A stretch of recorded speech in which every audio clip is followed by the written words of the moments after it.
Hello, welcome back to Book Love. My name's Ember. Today I'm going to talk to you about a trilogy that I've just finished here at the start of 2021.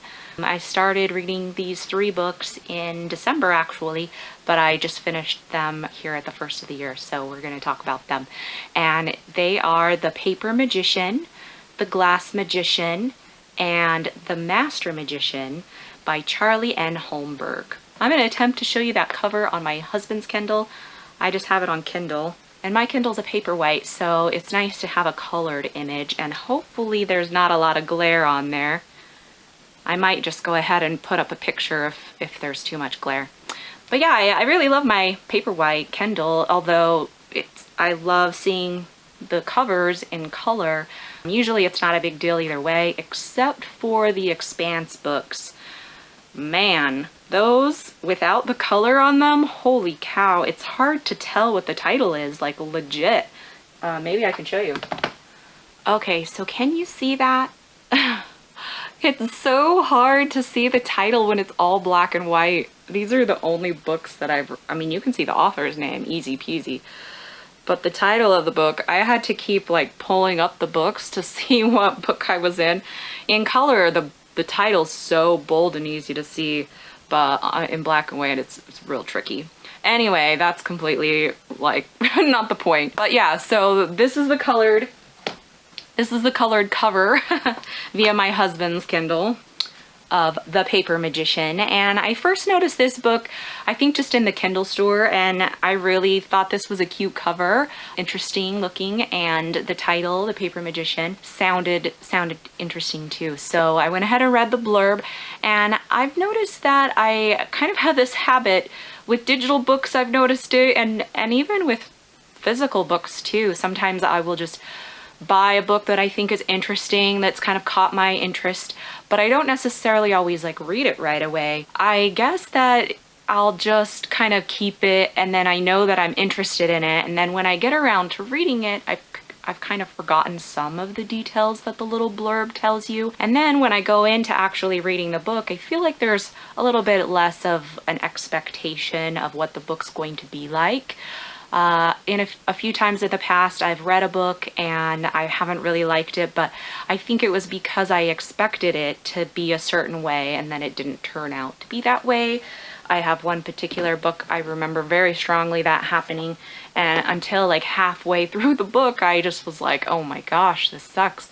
But then I changed my mind because I realized I was trying to hold it to some weird preconceived notion that I had. So anyway, another tangent, I'm so sorry. But The Paper Magician. So the main character, her name is Sione, and this book is set, these 3 books actually are set in England, in London, England, and it's kind of an alternate history kind of a thing. The magic that is around is you can become bonded to a material made by man. Okay, so the paper magician, for instance, man makes paper, so you can bond and have magic to paper. Or there's glass, there's plastic, rubber, that's the main ones there. So anyway, this Sione character, she has just finished her kind of magic prep school, if you will. It's kind of like a trade school, it sounds like, where you have to go to 1 to 2 years of this college where you study magic, and then after that you enter your apprenticeship where you'll actually learn and you'll bond to a substance. And once you bond to a material, then that's the only kind of material you can do magic with for the rest of your life. So Sione, she bonds with paper, as the title would introduce you to or make you believe, and she begins to study under magician Thane. So as the story goes on, I just really enjoyed the characters. It's very, very well written books, kind of a little different of a spin on magic, which I really enjoyed.